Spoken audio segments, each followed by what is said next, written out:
बिना भक्ति के व्यक्ति वैसा ही है जैसे बिना जल का बादल।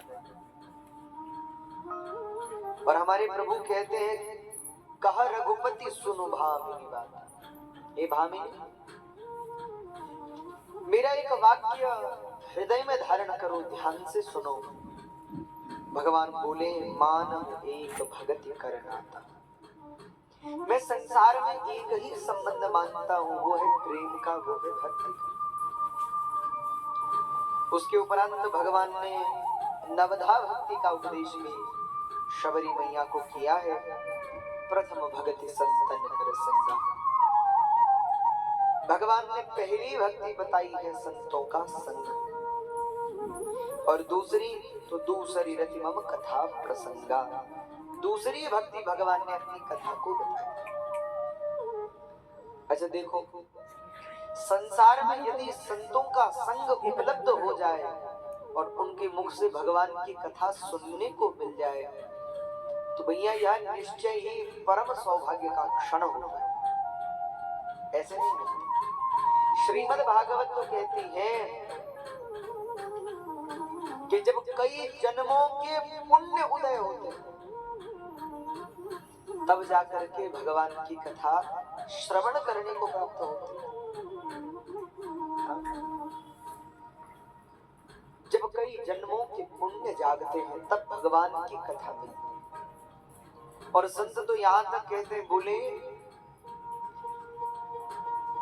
किसी के घर में संतान हो, किसी के सुंदर परिवार हो, किसी के पास खूब धन वैभव हो, बोले वो भाग्यशाली नहीं है।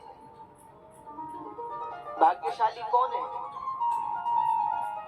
संत समागम हरि कथा, तुलसी दुर्लभ दोय, और सुत दारा और लक्ष्मी पापी के भी हो।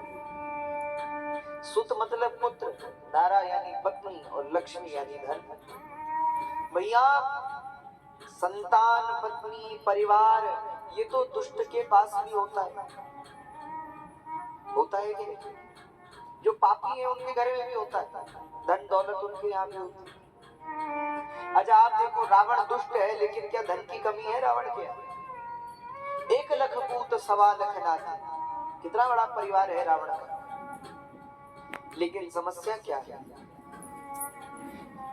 किसी के पास धन आ जाए, किसी के पास लक्ष्मी आ जाए, किसी के पास वैभव आ जाए, तो वो भाग्यशाली नहीं है, वो दुर्लभ नहीं है। सुतदारा और लक्ष्मी पापी के भी हो, लेकिन भाग्यशाली कौन है? दुर्लभ क्या है? तो संत समागम हरि कथा, तुलसी दुर्लभ दो।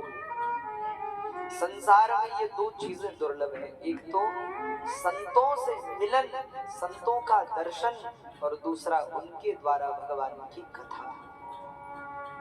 भगवान कपिल ने भी सांख्य में कहा है, सताम प्रसंगान मम वीर्य संविदो भवत्य हृत कर्ण रसायना कथा। जो लोग संसार में संतों का संग करते हैं और संतों के संग में मेरी कथा का श्रवण करते हैं, संसार में वो मुझे सर्वाधिक प्रिय है, सर्वोप्रिय है।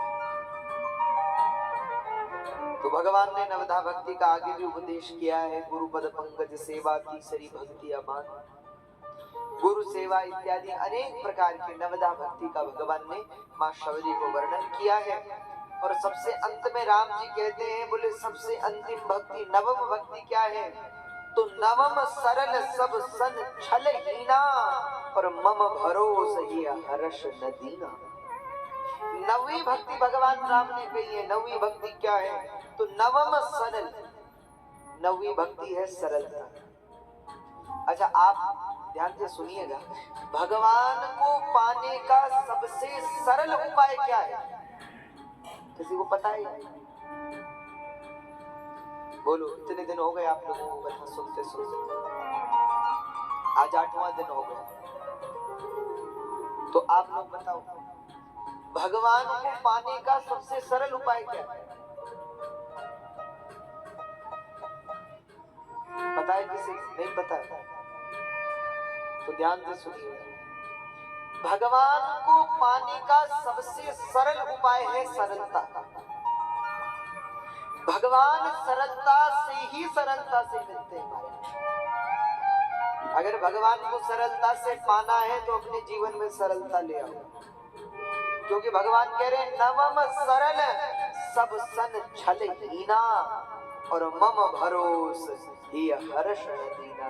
भगवान कहते हैं मेरी नवमी भक्ति क्या है, बोले जो सरल है, जिसने सब छलों को छोड़ दिया है और जो मेरे भरोसे पर बैठा है। ब्रज में एक बहुत बड़े संत हुए, उनका नाम था हरे राम व्यास।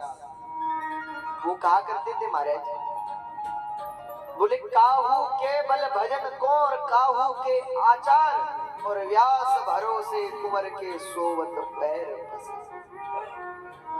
बोले कुछ लोगों को अपने भजन पे भरोसा होगा, कुछ लोगों को अपने कर्मों पे भरोसा होगा, पर व्यास जी कहते हमें तो उस पे भरोसा है, वो तारने वाला बैठा है।